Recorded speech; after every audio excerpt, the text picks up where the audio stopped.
Hello everyone, my name is TheMadScorpyon and welcome to Getting Anteatered Out of the Tower mid-recording.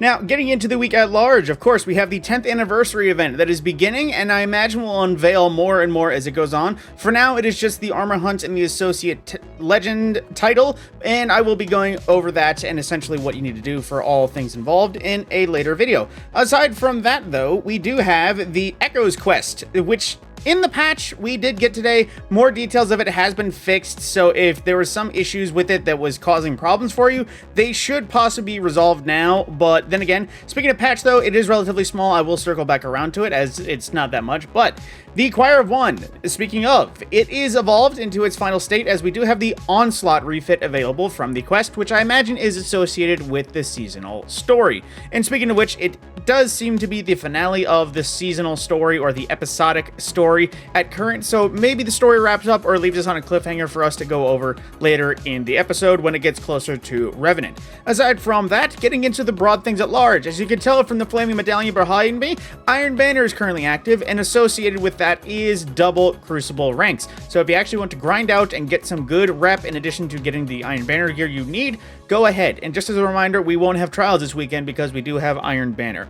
Moving on though, with the Nightfall, we do have the Devil's Lair, which is quite a easy Nightfall for the experienced of us. It is going to be a little bit more difficult because it is quite ad dense and there's a few sections that you just cannot survive without a good place to hide. But then again, that is the Grandmaster. That's typically how it goes. And I would genuinely recommend doing it. It is a very satisfying Nightfall, if not a struggle at the start.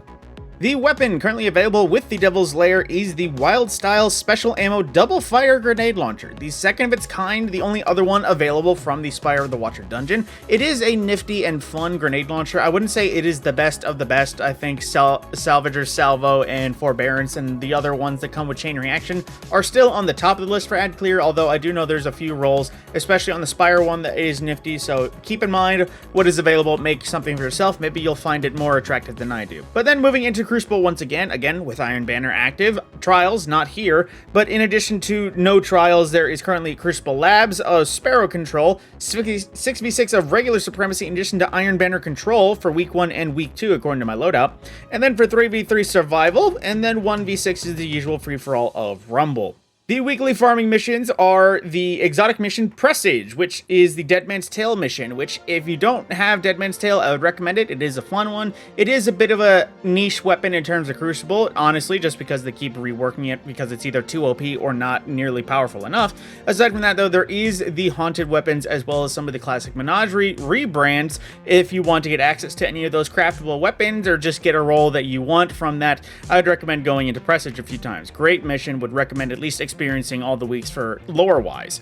Then the raid is the Root of Nightmares, which rewards the conditional finality exotic in addition to the variety of Root of Nightmares gear. And per the usual with the featured raid, you can run any encounter numerous amounts of times and never not get loot. In addition to that, there is the Master Mode once again available, which does drop raid at depths, and I will get around to the boosted drop stats from master raids in a little bit, but the Duality dungeon is the next featured dungeon for farming, which that rewards the Heart Shadow exotic sword in addition to a variety of other nightmare weapons that come from this place. I forget what they're officially called, if they have a name other than just the Duality weapons, and some of the other Menagerie weapons that are available through here. I believe it is the machine gun and the fusion rifle from the Menagerie can be crafted with red borders from there. Now, the Pinnacle Raid Challenge currently active is getting into the main raids. We have Salvation's Edge, which is the At Capacity Challenge, which, again, I don't know that, so keep in mind whatever that is if you know it. The Root of Nightmares, again, being featured. All challenges are currently active if you wish to tackle any individual one. And for the rest of the challenges in the Legacy column, we have Crota's End still being broken and not offering a challenge. King's Fall being the Under Construction Challenge. Vow of the Disciple being base information, which is second encounter challenge. The Vault of Glass is Ensemble's Refrain, aka Atrax? No, that's the wrong raid. That is Atheon challenge. The Deepstone Crypt is the Core 4, which is Tanix challenge. The Garden of Salvation is a Link to the Chain, which is the second or first encounter challenge, hard to remember. And then the Last Wish is the Keep Out challenge. And the raid armor focus for the Master Modes and Salvation's Edge is Strength, and the Vow Disciple is the Discipline. Rounding out some of our world events, we have the Dares of Eternity rotation in Expert, which is Fallen, Hive, and Zydron. Now, as we move on from that, we do have a few other things to go through, and that, of course, is the next set of seasonal challenges. This is week 15. Per the usual, we have the complete this week's story. That is Core Variables 3. Research and Development 9, which is doing this week's Research Specimen, as usual. Echoing Applause for completing the episode Exotic Mission on Expert difficulty, which unfortunately is not retroactive. If you have not done it yet, you'll have to do it again, unlike the Catalyst Challenge. Iridescent Dig for collecting iridescent radiolite in random seasonal activities. Echoed Challenger 3, which is complete Act 3 and weekly activities, which I guess if you haven't done them, do them. Neptune activities for basically doing patrols, bounties, public events, and lost sectors specifically on Neptune or Neomuna. Commendation Appreciation, which is earning progress for giving commendations in virtual activities, including Vanguard, Crucible, and Gambit. I almost combined Vanguard, Crucible, and Gambit into one word. I almost said Van Crucible. Then Expedited Violence, rapidly defeating targets in Crucible, Gambit, or Vanguard. Bonus progress are granted for Guardian Final Blows, per the usual. Soul's Fire for defeating Guardians with solar damage in the Crucible. And then the Ultimate Champion for defeating champions in any Nightfall strike on hero difficulty or higher, aka where champions will spawn in Nightfalls, and bonus progress for higher difficulty tiers.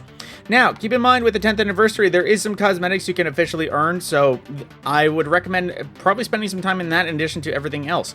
Although it seems, in addition to that, there is no expansion into the Eververse store just yet, but we'll have to wait and see. On the front page, we have the Lion's Pride shader, which is a pretty clean one. It's a metallic, I forget what this color would be called, almost a khaki gray, kind of-ish, but then that combined with the purple and nice undertone shade of blue, it is definitely a shiny, clean-looking one for the average Guardian. And then Nictar Dynamo, which is one I always challenge people to try to use on weapons first and then try to use on their armor. Weapons look great. Armor, a little bit less so. I am waiting to see people actually use this and make it done, or use it right, I should say.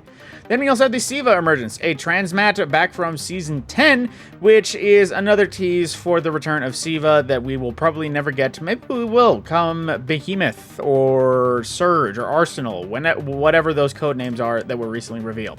Next, for some armor, we have the Omega Mechanos Mark, which for the associate classes would likely be the other class items. I'll say again, this is a refresh set that is available for Bright Dust. It is available for silver in the archive, but if you wanted to get it for free just by, Bright Dust, as that always piles up eventually, go ahead and get it now for your respective class. Try not to spend money if you don't need to. Speaking of Bright Dust, I'm going to acquire that. We'll be getting that for another at least 3 weeks, because I believe the final day is October 6th off the top of my head. Then we have the Mirror Mirror emote, which is the Spider-Man pointing meme. If you don't know what that is, you need to figure it out. It is one of the greatest memes of all time, and that isn't even me being that guy. It is a great meme. For the big store, starting with our shaders and transmats, we have Chrome stock from Season of the Drifter, or Joker's Wild, which is certainly Chrome, but more blue than Chrome, if I'm looking at it more appropriately. Then again, of course, every shader applies to armor differently, but if you wanted a knight in shining armor look, this is a good one for you.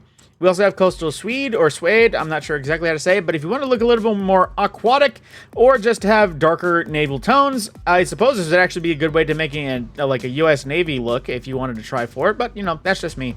And Iridescent Coral, if you wanted to be a little bit of a shiny one, which is very similar to the last one, but just shiny metallic, and a meme name because of coral, but aside from my terrible corals.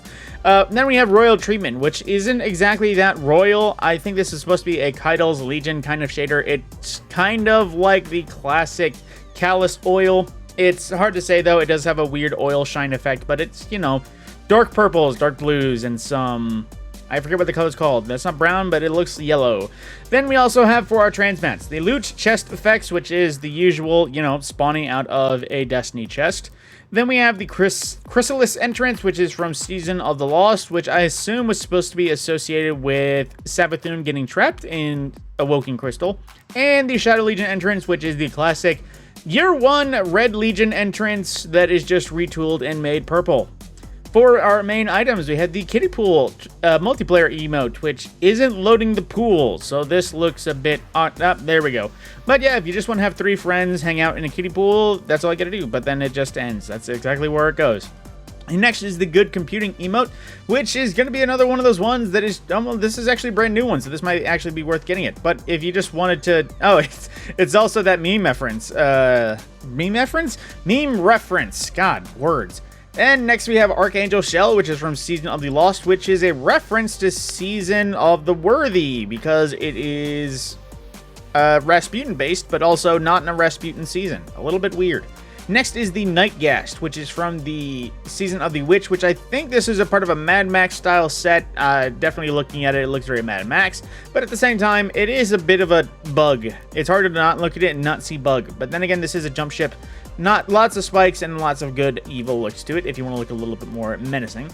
Next is the Surging Current, which is a Sparrow from Season of the Seraph. This is a part of the Arc set that came out with the Associate Season if you wanted to look a little bit more electrifying. And next we have the Shapeshifter, ornament for the classic Wendigo grenade launcher, which currently is only available through Legacy Focusing. It is not currently in rotation, so it's kind of surprising seeing this pop up, I think. But I did like the basic ornament better than the original Wendigo, but then again, it has changed colors like every season has been introduced. So if you like this, you like this. If you like the others, you like it. And then lastly, we have the Sylvian Projection, which is a few flowers for your ghost in case you want to look a bit more floral. At that point, again, I will just wrap it up here and let you all know I will be going over the patch notes next, but if you wanted to, I will be going over the 10th anniversary stuff, where to find the associate armor and everything like that. So if you wanted to keep track of that, or at least know what the deal is with the 10th anniversary title, be sure to stay tuned for my next upload. With that, I will transition into the patch notes, and I hope to see you in the next video. Zooming through the 8.0.5.4 update, they updated Grandmasters, where they fixed an issue where the catch-up node wasn't available for players that had completed 6 different Grandmaster Nightfalls, which I could see how that could be an issue considering this was the first season that we ever had more than 6 Grandmasters available at once, so I could see the issues for once you completed 6, it doesn't think you need it anymore. The next for the Crucible, and Trials of Osiris fixed an issue where players could retain special ammo between rounds. Of course, that is a bit game-breaking for Trials, so good they fixed that. The Encore Exotic Mission fixed an issue where progression could be blocked in the final boss encounter if the player had to repeat either the left or the right capture ring, and fixed an issue where depositing a connection module too early during a certain section of the mission could trigger a team wipe. Hadn't had that happen, but good to know. Set the team and waypoint, or texted waypoint of a certain step of the final boss encounter sequence to always appear on screen to help clarify the need to repeat the sequence in the beginning after a DPS window ends.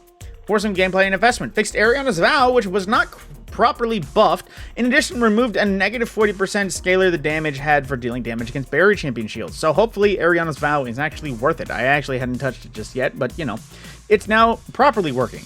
For abilities, the Hunter Prismatic Hit, Threaded Spectre, which I don't know some of these, I read ahead.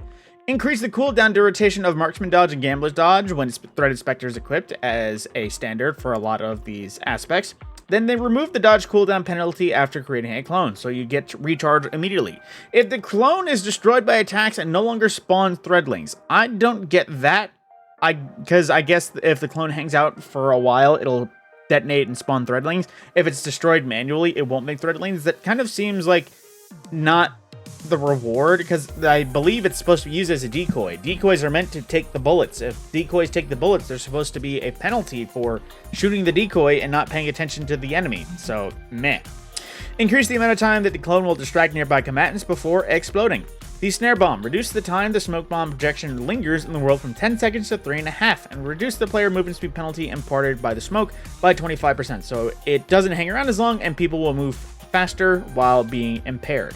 For the Titans, fixed an issue where some players had the Twilight Arsenal super unlocked for Prismatic, but not the Void subclass. In the grenade section, Swarm Grenades increase Swarm Grenade cooldown duration by 15%, and move Swarm Grenade to a slower recharge tier for non-passive grenade energy gain. And lastly, for the UI and UX, Fireteam Finder fixed an issue where Encore did not appear in the option in Fireteam Finder due to the Fireteam Finder display criteria.